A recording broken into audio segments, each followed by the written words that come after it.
I mean, there's so many layers there. My music has always been important to me too, but I have come to love classical music so Mhm. much Mhm. because it took effort to actually understand it. It was not Right. approachable. I didn't get it.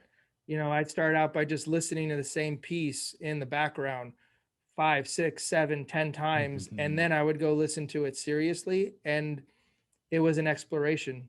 So I think part of it, right, if I'm reading it correctly, is you're exploring new aspects of yourself, new aspects of life, different narratives.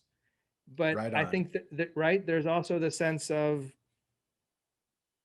again, tell me if I'm reading this wrong, but there's also a sense of approaching something and trying to master it and trying to understand it that Mhm.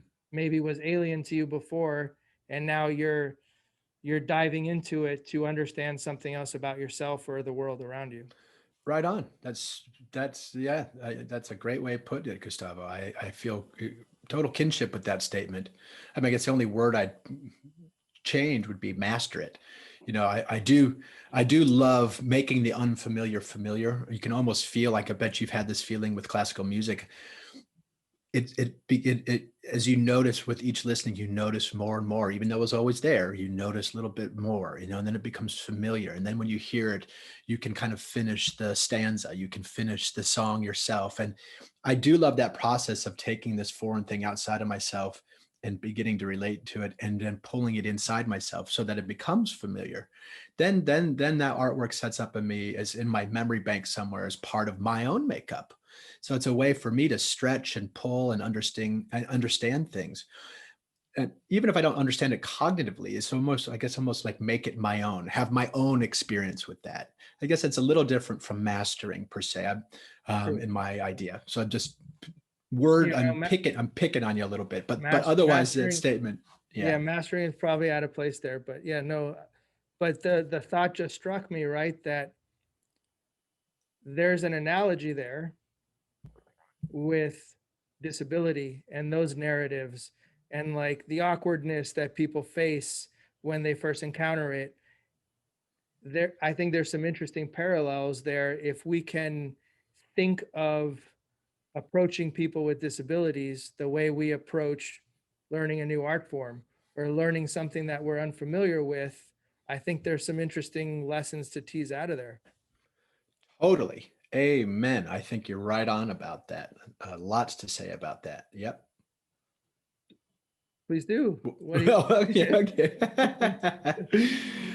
Because there's something about art. A couple of things, a couple of thoughts. One is like, by virtue of having calling something art, that means that's what is art? It's an important question. We could get sidetracked too long, but quick tangent, like what the heck is art? What's the difference between art and is a brick? Can a brick piece be a piece of art? I mean, so intention seems to matter, context seems to matter a lot, and the intention of the artist seems to matter a lot. But what is art is an interesting question, in part because we can see our own lives as works of art. We can see anybody's life as a creation, as a work of art. And by virtue of calling it art, it almost it out of the shoots, even if you don't respond to it or like it per se, it has some respect by virtue of it. It exists in the world. It's there whether you're looking at it or not. It doesn't need you, but it will relate with you. And there's a way into art that can sidestep a lot of the stuff that comes up between humans. Um, and again, you're starting from a place of respect. You're starting from a place of seeking and trying to understand it rather than making it come to you. And I think there's a lot to be said about approaching any human being that way, the respect that it confers, the curiosity, the humility, and absolutely extra poignant, I would suppose, in approaching someone with a disability or any difference from your own experience. But more specifically with disability, because I think as you and I have talked, the the differences uh, that by which we're defined as disabled people, for us can be grist, not this sort of sad, poor, oh, woe is me, this thing that I don't have, this thing that I wish it were normal. I don't mean to castigate that impulse to try to fit in and be normal. I certainly, we all have that. But there's also something to push back on that. What is this thing that is normal? And why do we have to frame things by in reference to something else? Artwork, if you're doing it historically, you'll compare and contrast, but art has a way of existing for its sake, for its own sake, and you're not trying to make it something it's not. I wish we did that with each other, especially around disability, to see it as this thing that, as a bystander, you may not understand, but have curiosity about it, have respect for it, acknowledge its existence. One of the kindest things we can do is acknowledge each other's reality. But another way, one of the harshest things we can do to each other is to deny each other our reality. And playing with art, sitting with art, sinking into it, spending the time around it, that just brings a totally different mindset of creativity and respect. I know I'm repeating myself. So anyway, that yes, I'm super with you on all levels. And also, like, even more specifically, like, for me as an amputee, right? I have my prosthetic legs. And for me, it was a huge breakthrough in my own sort of therapeutic arc, my own, basically trying to inhabit my own reality, come to terms with my life. That's why I studied art, Gustavo. Actually, it was a kind of a hunch that studying art had something for me to learn. There was something for me to learn in the ways that we've been talking, and it was a good hunch.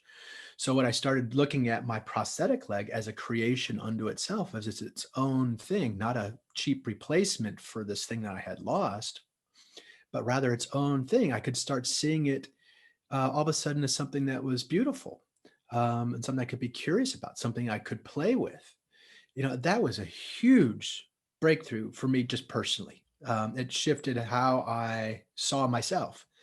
And that came directly, well, in part fueled by my mom's experience and a basic understanding of disability as a civil right, et cetera. But studying art was the thing, specifically modern architecture, where they were pulling all the old, like the applique, the decoration off of a building. And it used to be the norm would be you would hide the structural elements of a building. You'd cover it up with moldings and carvings and ornate stuff and beautiful stuff. But it was a covering, it was a cosmesis, you know and modern art, it was a big breakthrough with Louis Sullivan and others, was to pull all that stuff off and quit trying to make it some narrow, lame version of pretty. Like, let's blow it up. Like, humans have bigger capacity than just pretty, like. And so we started pulling all the applique off buildings and started celebrating the structural bits for their own sake. That really rocked me. That was so beautiful. That day I came home from this modern architecture class, pulled these sort of faux flesh colored foam coverings off my prostheses that were, meant to help you pass, right? They kind of looked like a leg ostensibly. So they're trying to help you pretend. So the breakthrough here was, stop pretending, man. This is an unusual leg. This is a different leg, but it's a cool leg in its own right. It's got its own forces, its own life. And that was just, for me, just a huge moment. Anyway.